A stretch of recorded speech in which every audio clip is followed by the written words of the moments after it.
Welcome to this episode of Innovating Employment, a podcast by and for workforce development professionals, brought to you by the Ontario Centre for Workforce Innovation. This podcast series asks leaders from across the workforce development sector to share their ideas, experiences, and solutions for meeting Ontario's workforce needs. On today's episode, we're joined by Susanna Williams, founder of Bridge Ed, an independent consulting practice that focuses on work and supports organizations in creating bridges to economic opportunities. OCWI's Linnea Franson sat down with Susanna in Toronto to discuss skills-based hiring and the Innovate plus Educate Close It Summit, happening this October. Welcome, Susanna.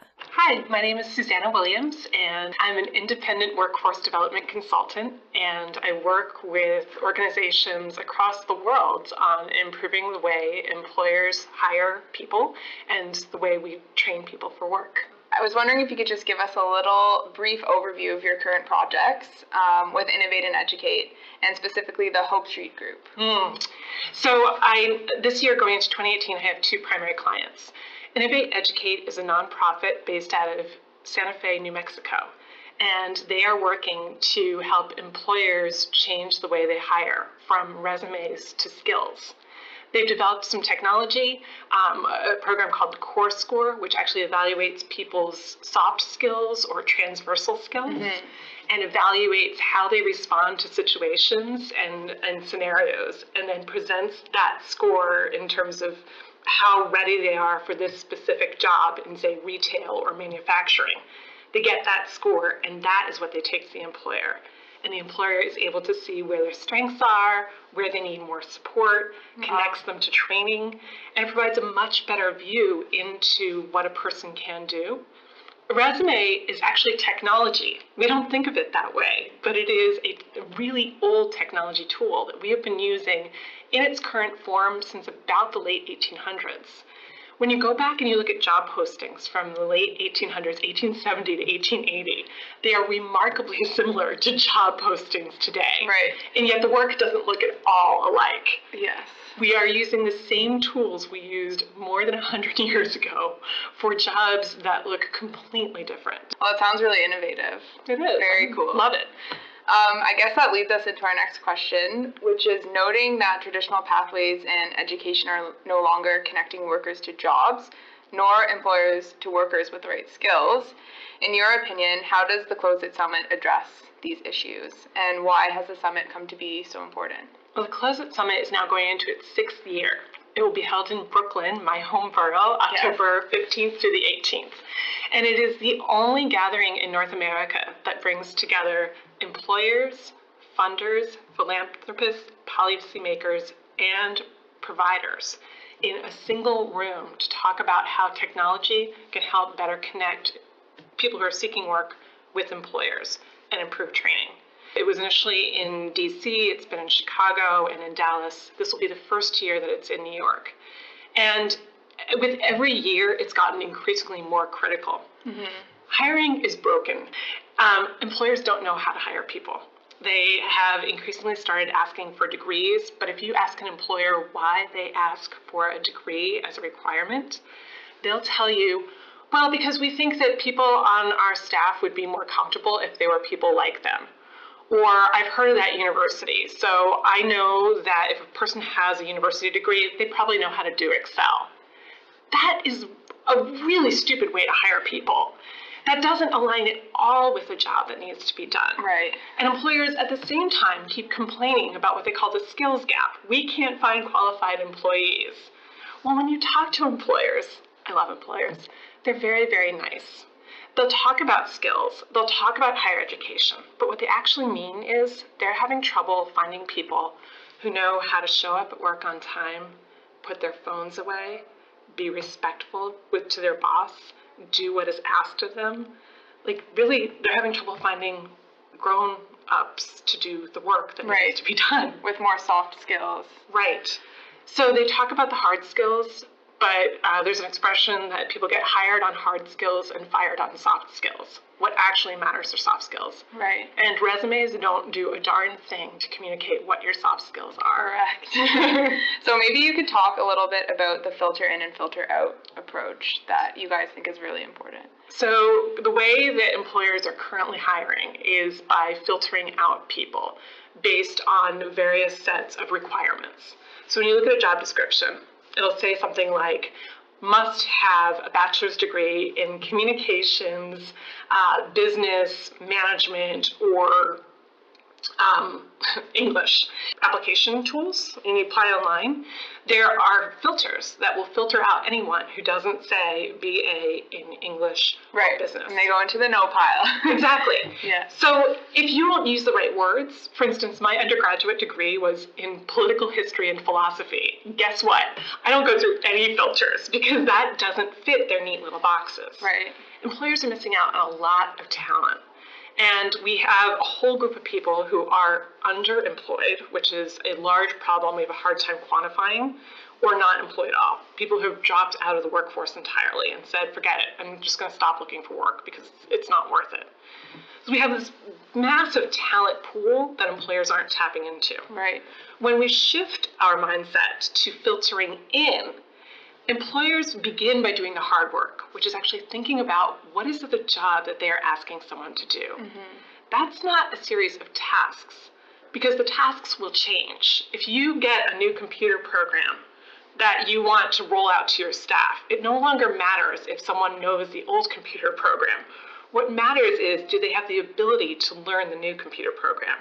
That's a skill set, not a specific task that they know how to do. So it's a really different mindset. And what we're doing at Innovate Educate is asking employers to think more strategically about the jobs they're hiring for and do a better job of communicating what they're looking for in prospective employees, so that people who are looking for jobs can do a better job of assessing themselves, knowing and communicating the skills and competencies they have, and connecting with employers so that we can better matchmake between the people who want to do the work and have the competencies and skills and the businesses that need those competencies and skills. It's amazing. Sounds really promising. It's really exciting. And when you talk to people, I strike up conversations with business leaders all the time. Like, I'll be sitting at a diner, I'll strike up a conversation with a guy who owns a window washing company.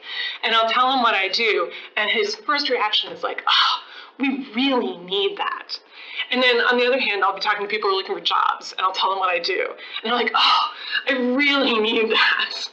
We have so many people who have qualifications that don't align with their competencies and what their potential is. And when we only look at the qualifications, we miss out on people's potential. Maybe we can talk a little bit about today's landscape and why you think workforce innovation is so important. Maybe in your experience, what are some common misconceptions that you've identified?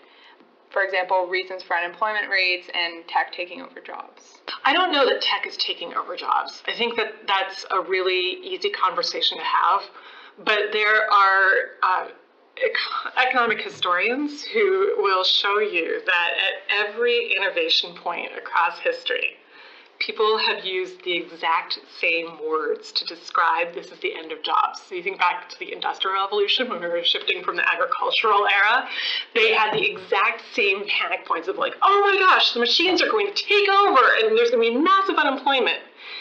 What we're starting to appreciate is that artificial intelligence, which is really going to be the big revolution driver, is going to change the way people work. It's going to demand different skills from people in the workplace. But it's not going to eliminate wide swaths of jobs. The best and most concrete example I've seen recently is McDonald's. When you go to McDonald's, the McDonald's cafe, you no longer order with a person. You go to a touch screen. The kiosk. The kiosk, right? Yeah. Exactly. And my first thought when I heard about this was like, oh, this is a great entry-level job that's getting eliminated. And like, that's really, really sad because McDonald's prides itself on being a first employer. And then I actually used one of the kiosks, and I realized that the job just changed. There were still people behind the counter, but they needed a different skill set. And then I thought about my previous interactions with people at the counter, and they weren't great customer service necessarily. McDonald's is now looking for people who are bringing outstanding customer service skills. You don't actually need a degree to have outstanding customer service. You do need to have good people skills, though. Yes. And how McDonald's evaluates that, or how other employers evaluate that, is going to have to change. That's why a resume is no longer an effective method of evaluating someone's fit for a job. I think one of the reasons that this conversation is so important is that the pace of change is accelerating so quickly. When I was in my early 20s, the internet was still a new thing. I'm 42. Like, I am not that old. I remember life before the internet. I remember life before cell phones. And now I don't leave without my smartphone, right? Like, my smartphone is my constant companion. Totally. That is a total revolution, right? And I think that's scary for people because they don't really know where the solid ground is. In history, in the past, it's been about a 20-year gap between when the technology became common and when jobs and education, most importantly, caught up. And we're seeing right now a combination of things sort of disaggregating, right? Like, institutions are getting challenged, as they should when a revolution like this happens. We're seeing higher education no longer being a solid, like, you must go through 4 years. We're seeing other ways of educating people in smaller bites. We're seeing more personalized learning coming along, giving people more opportunities to engage with education when it works for them. Education's not going away. It's just looking different. Right. And until we understand how to see the way the world currently looks, it's going to feel kind of scary for people. Right. More of a reshaping of the landscape as opposed to technology taking over jobs. It's just technology accelerating the pace of change. Exactly. And us learning how to keep up with the pace of change. And then learning how to make sure that everybody is keeping up with that, because the digital divide is real and the inequities right now are broadening. And we need to do everything we can to make sure that people aren't getting left behind as the world evolves. How do you think we would bridge those gaps with the digital divide, especially today when it's widening? There's some really exciting investments in public infrastructure around broadband, coding camps. New Mexico, which is home to the Navajo people, who were the Navajo code talkers during World War II, there's a Navajo coding school to teach Native youth how to do computer coding. Isn't that the greatest idea? That's fantastic. So I think it's investing in that, and I think that being aware that that gap exists, and then doing everything we can to help close that gap by providing equal internet access, by making digital literacy skills part of the core curriculum. So being conscious of the gap and what needs to be done to ameliorate that gap, I think, is critical to make sure that we don't leave people behind. So Canada is really interesting because two things. One, you have a history of natural resource extraction. Like, that is the basis of your economy and has been from the very earliest days as a country. So you have a very strong tradition of trades and apprenticeships. And one of the things I'm going to be telling my American colleagues about is your apprenticeship model here and how really strongly aligned it is to employers. I don't think we see the same employer alignment in the States. Your network of polytechnic schools is also really advanced. In the US, there's a lot of sort of like community colleges wanting to become universities in 4 years. And here you have a strong cohort model. It's a very strong focus on the trades. There's a lot of respectability around it. I see more men in hard hats in downtown Toronto who are just like proud. There's something different about the work that gets done in Canada.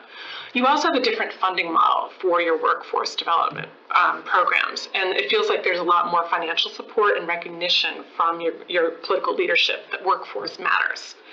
One of the areas, however, where Canada needs to grow is in an awareness of what other people are doing, a willingness to be creative, and in non-trade jobs, thinking about how to spur job development and how to align training, particularly for marginalized communities, with the areas of economic growth. And that's something that I think the US is a little bit more creative and innovative around. We have some different financing structures. There's a lot more private investment in workforce development. Right.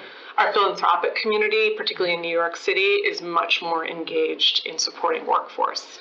So those are some key differences, and there will actually be a delegation from Ontario coming to the Close It Summit in October, who will bring back some of the ideas and help to infuse some of that energy into Ontario. And I'm really excited about what's going to be happening in Canada moving forward. Thank you for being here. You're welcome. I hope the rest of your guests are even better.